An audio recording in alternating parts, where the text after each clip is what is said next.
The Faroe Islands, like its neighbor Iceland, boast breathtaking landscapes that are unlike anything else on the planet. The communities in the mountains or near the coast have enormous cliffs, waterfalls, lakes, and snow-capped fjords. One of the most magnificent cliffs may be seen from Mullingar Mountain, which is located north of Streymoy Island. It climbs sharply with a grass-covered landscape that is a vivid green, then drops dramatically toward the coast. These islands have many lovely spots like this. The weather in the Faroe Islands isn't particularly chilly, although there can be a lot of fog and high winds. This type of mountain covers a significant portion of its region. Yes, with slope, uneven terrain, massive cliffs, and rocky outcroppings. The Faroe Islands are a one-of-a-kind case in the globe, since they are regarded as a nation within the Kingdom of Denmark. They are an archipelago of 18 islands located between the United Kingdom, Norway, and Iceland in the North Atlantic. Except for the military history and culture, due to their geographical location, they have established their own distinct foreign affairs, the judicial system, and monetary policy. They self-govern nearly entirely. In terms of identity over the centuries, as do neighboring islands such as Iceland. Stay with me to learn about life in the Faroe Islands, the must-see places, the most remote settlements where you won't believe people still exist, and the local customs and traditions. If you are Faroese or have visited the islands, please provide suggestions for further places to visit or tell us about your experience in the comments. Welcome back to another exciting video. Today's video is about This is Life in the Faroe Islands, the strangest islands on the planet. Before we start the video, please like, subscribe, and press the bell icon. Number 26. Klausavik. This is one of the breathtaking sceneries found in the Faroe Islands. In fact, historic Viking farm ruins have been discovered nearby. It had less than 100 residents before the turn of the 20th century, but presently boasts a population of around 5,000. The majority of people in Klaksvik work in fishing because it is the largest port in the Faroe Islands, accounting for 30% of the territory's production. Some people work in the service business, while others work at Ferryabdur, a beer and beverage manufacturing company. As you can expect, life in this village is pretty quiet. Furthermore, temperatures are lower than you may believe in January. Temperatures in the coldest months range from 39 to 43 degrees Fahrenheit, while in the summer, they range from 48 to 54 degrees Fahrenheit. As you can see, the town lies in a valley flanked by Alhal and Ku mountains. Because of its location, it has been subjected to rock and avalanches throughout its history. Number 25. Streymoy Island. Streymoy Island is situated northeast of the Faroe Islands, another breathtaking location that appears to be straight out of a movie. It has fewer than 100 residents and, like the other islands I'll show you, is relatively isolated. You can only reach here by ferry from Klaksvik, which takes approximately 20 minutes. No roads, tunnels, or bridges connect Streymoy to the other islands. The James Bond film No Time to Die was shot here. It's the location of the villain's lair, and it is a good choice given the island's eerie and foggy appearance. It features towering high cliffs and is a critical bird breeding habitat, particularly for the fascinating Atlantic puffin, about which I will also speak. The island has a population of 11 people. It covers 94 square miles and has a height of 2,582 feet. There is a bus and tunnels to travel around, which are very narrow and can be uncomfortable if you haven't driven through them before. Streymoy is home to the Kallar Lighthouse, as well as Husser, Mikladalur, Sidralalur, and Trollheims, the island's 4 towns. Number 24. Driving. Driving in the Faroe Islands is an incredible experience because of the stunning landscapes. Still, it can also release adrenaline due to some parts that could be better for novice drivers. The top speed is 49 miles per hour. On major roads, the speed limit is 7 miles per hour, and on secondary routes, it is 31. 1. The cities. There are 372 in total. There are 82 miles of highways throughout the archipelago and no traffic jams outside of the city. Sheep are frequently seen resting on the sides of the road and crossing from one side to the other. You'll experience severe winds, long submarine tunnels, and widespread Faroes fog while driving. This fog occasionally disrupts trips between islands or daily life, because once on an island, driving becomes impossible and visibility is considerably restricted. That's why it's the law to turn on your headlights when driving consistently. To go to some islands, such as Streymoy, you must take a ferry and bring your automobile with you. Tunnels, as you can see, can be narrow and one-way. This one is named the Havana Sun Tunnel, and it was built in 1967. It spans 6,955 feet. Number 23. Venus Fjord. Fjord is another of the Faroe Islands' most spectacular cliffs. It has a steep climb that leads to a triangular top. It is the second tallest structure on the islands, standing 1,539 feet tall. It's on Suðuroy, the archipelago's southernmost island, between the communities of Loprut and Sumba. The Faroese people have risked their lives for generations going down the cliff face in search of birds and eggs, which were previously a significant part of their nutrition. For decades, these cliffs have inspired prominent Faroese poets like Paul Johnson, who referred to Bannisword as the island's spiritual guardian. Janus Durhus, another well-known Faroese poet, adopted it as a symbol of the island's freedom. These are some more spectacular cliffs in Suðuroy. The Faroe Islands are volcanic in origin and were formed millions of years ago, when Greenland and Europe separated. Wind, rain, and waves progressively eroded the sandstone, forming these cliffs over millions of years. The majority of the birds you see are northern fulmars, of which there are an estimated 100,000 pairs. European storm petrels, kittiwakes, Atlantic puffins, and common guillemots are also present. Fulmars build their nests on the rocks and fly around looking for squid, shrimp, fish, and jellyfish to consume and feed their babies. They make their nests on the cliffs and mate for life. Puffins are the second most common species after fulmars, with an estimated 500,000 pairs spread across the islands. Because these birds reside in the sea, you can see them diving for fish if you take boats away from the coast. They build colonies on the cliffs and use burrows to nurture their young. Puffins are similarly monogamous, remaining devoted to their spouse for life. During mating season, they choose each other at sea and rendezvous at cliff colonies. Number 22. Promontory Waterfall. Mjølnefosser Waterfall, which translates as Promontory Waterfall, is another stunning location on the islands. It's 98.4 feet tall, with water dropping directly into the sea, as though from a fantasy film. It is located on the island of Vágar, south of the hamlet of Gásadalur. Gásadalur, with a population of 11, is another lovely village in the archipelago. Residents had to traverse a mountain trail more than 1,312 feet high to reach any other communities by land. As a result, the district has become relatively secluded, making population growth difficult. Number 21. Tórshavn. Streymoy, the largest and most populated island in the Faroe Islands, is home to the capital of Tórshavn, which has a population of about 14,000 people. The island features fjords, lakes, beaches, and enormous cliffs. The primary vegetation is grass, and no trees grow naturally. However, some villages have planted a few. Tórshavn is one of the world's tiniest capitals.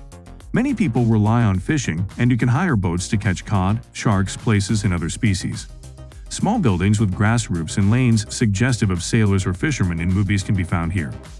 Local Viking chiefs used to convene here on an annual basis, and it now houses the Faroese Prime Minister's office, as well as other government institutions. Some of the top eateries on the island may also be found here. A boat ride allows you to enjoy the natural beauty of the islands. During the tour, the captains of these boats usually provide anecdotes about local sights and natural features. These excursions feature spectacular rock formations and basalt cliffs.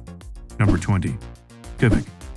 Kivik igloos, small prefabricated dwellings with traditional grass roofs that provide insulation, may be found west of Streymoy. These dwellings were built with the environment in mind, while also offering a space for birds to nest. They have a hexagonal design and resemble a hobbit house from The Lord of the Rings, as you can see.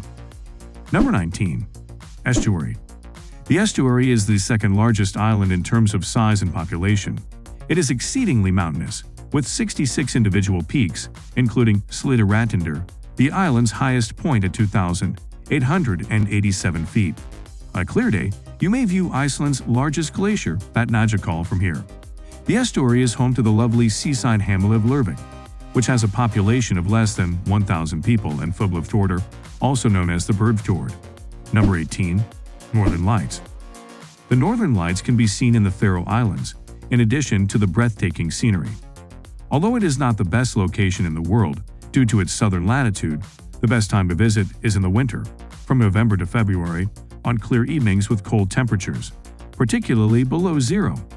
Another advantage of visiting the islands in the winter is that there will be fewer tourists if you prefer peace, despite the fact that the weather will be worse. Number 17. The status of the Faroe Islands. It is unusual in the globe because it is part of the Kingdom of Denmark.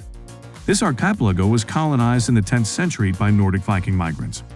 However, it is possible that Celtic colonies existed earlier. Faroe Island language is one of 3 insular Scandinavian languages descended from the ancient Nordic language. It is a distinct language that has been influenced by vocabulary from English, Irish, and other languages. The Faroes are the natives of the Faroe Islands, with the majority of them descended from Scandinavian and Celtic ancestors. Because of the island's remoteness, they have kept many of their customs over the years. Aside from whale and puffin, one of the most unusual Faroes delicacies is dried fish, which can occasionally be seen hanging outside Faroes dwellings. Number 16. Highland cows. Highland cows with massive horns and a thick brown coat can be seen over the Faroe Islands, near the communities. This is a robust breed that can hibernate and can tolerate cold and rainy circumstances. The meat is regarded as of excellent grade. Domestic animals on the Faroe Islands are the result of 1,200 years of isolation breeding. Many of them are not found anywhere else in the globe.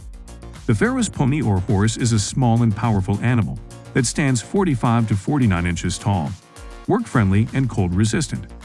There are currently less than 100 animals of this breed, which was on the verge of extinction when only 4 remained in 1960. The sheep are also small and numerous, with long, white or black fur. In fact, there are more sheep than people, with an estimated population of 70,000. Number 15. Cape Henneberg. With an impressive 2,474 feet, the tallest cliff in the islands and the second highest in Europe is located on the island of Video. It is the Faroe Islands' farthest northern point. If you want to go, you can go by boat in the summer to see the bird colony that lives there. Number 14. Puffins hunting. Puffins are one of the most traditional foods on the islands, though hunting is currently restricted due to the declining population. The felichiston, a net between 2 thin arms hooked to a long pole, is the traditional method of hunting them from land. In August, fulmars are also pursued. The chicks fall from the fjord nests and, unable to fly, land up in the water, where they are easily caught with nets. Number 13. Grindadrap hunting. The most contentious practice in the Faroe Islands is grinder, or the hunting of pilot whales and several species of dolphins. Defenders of this almost 1,000-year-old tradition maintain that it provides food and economic support to the population. There is no hunting season, yet it is typically held from June through October. Because the use of harpoons, rifles, or spears is outlawed at sea, hunters are forced to sacrifice whales and dolphins on the beaches, resulting in bloody waters. Whale-watching tourism, like it has in Iceland, has the potential to supplant hunting as a source of economic resources. Number 12. Traditional houses. The Faroe Islands, like Iceland, still have traditional grass roof buildings. This Nordic tradition dates back to the Viking Age's initial inhabitants. When they arrived, there were few trees on the islands, but there was plenty of turf. These dwellings are made of turf, to which wood or stone might be added to assist in insulating against the cold. One disadvantage of these ancient dwellings is that they require frequent upkeep and are not resistant to severe rain. Those built recently, on the other hand, are properly prepared, offering natural insulation from the cold and saving electricity. Here's a traditional house from 1898 built of rocks and turf to give you an idea of what homes looked like over a century ago. Number 11. Mykines. The westernmost island in the archipelago, Mykines, is home to a diverse range of migratory seabirds, including the puffin I mentioned before. There are many puffin nests and other seabird species, such as gannets, making it a birdwatcher's paradise. To get to Mykines, take the ferry from Stavanger, which usually runs twice a day if the weather is nice. The island currently has only 16 permanent residents due to its inaccessibility. Number 10. Lake Zorlagsvatn. It is a natural wonder that will astound you with an intriguing optical illusion. From a particular viewpoint, it appears to be floating above the ocean. The Bostelafosser waterfall will also take your breath away. The hike to the lake takes about an hour and begins at Goldager Church. Number 9. Tjornuvik. It is one of the Faroe Islands' oldest communities. Viking tombs dating back to 950 have been uncovered here, demonstrating that the island has been occupied since the arrival of the first immigrants. The settlement, which has about 70 residents, is located in an area that may have inspired a Viking movie or series. Number 8. Tindhólmur. Drangarnir is 2 odd rock formations between Vágar and the islet of Tindhólmur, and they are also one of the most photographed spots in the Faroe Islands. Stori Drangar and Litli Drangar are the names of the 2 cliffs. Tintolmer, the islet, has a remarkably uneven ridge and an almost vertical top that, simply by looking at it, must be alarming to individuals who suffer from vertigo. According to legend, a family once resided there, and when the father was fishing, an eagle stole his son and brought him to its nest on one of the peaks. When the mother reached the summit, she discovered the infant was gravely damaged. He died shortly after being rescued. The family is supposed to have moved away, and no one has resided on Tintolmer since. Number 7. Saxon. It is a lovely remote settlement in the north of Streymoy Island. With fewer than 20 residents in a breathtaking setting, its images are widely shared on social media. A statue of the seal woman Kappakonen can be found here. Local tradition has it that seals were men who willingly sought death in the water. They could return to land once a year, shed their skins, and live as humans. Number 6. Old House. The oldest inhabited wooden home in the world can be found in Kirkjubor on Streymoy. It has been home to 17 generations of the same family, and because of its significance, some parts of the house have been converted into a public museum, as it is regarded as a cultural treasure. St. Olaf's Cathedral and Magnus Cathedral, both historic structures, are nearby. Number 5. Nolsoy. Nolsoy is about a 20-minute ferry ride from the capital. Petrels, black and white seagulls, and other seabirds put on spectacular night performances here. You can also hire a guide to accompany you on a hike through the hills to the cliffs where the birds can be located. The Ocnastangi and Borden Capes are also worth a visit in this area. Where 2 lighthouses were constructed, this island has a population of about 230 people. Number 4. Rice. It is a traditional method of preparing meat, particularly lamb. The phrase roasted refers to the process of hanging hard to dry on the ceilings of buildings, a tradition that dates back many years and is strongly tied to the availability of food on the islands. It is suitable for fish, sheep, and even whales and birds. Number 3. Women. One area for improvement in the Faroe Islands is the need for more women. As a result, men have had to seek wives in nations such as Thailand or the Philippines. Currently, roughly 300 Thai and Filipino women live here. The low number of women is attributed to the fact that many Faroese women prefer to live overseas. As a result, the new islanders must adapt to a new culture and language. They are, nevertheless, well greeted since people are generally welcoming to those who come to live here. Number 2. Race of the Boats. The national sport is the Kaproder boat race. Rowing contests have been held on the island since 1930. These events now follow a set schedule and are staged in 7 different venues on weekends in July and August. These races are part of the Stevna Regional Festival, which also includes a variety of other activities. The first regatta is conducted in Klaksvik, while the last one is hosted in Torshad on the day before Olavsoka, the national day. So it doesn't always happen on Saturday, but rather on July 28th, whatever day it happens to be. Number 1. Music. Faroese music is traditionally verbal, with no instruments used. Violins were only used in Torshad. With the rise of trade in the 20th century, foreign musical instruments began to be employed, yet rural villages clung to the traditions of chain dance and songs. Thanks for watching the video. If you enjoyed it, please like, share, and subscribe to our channel for more exciting content.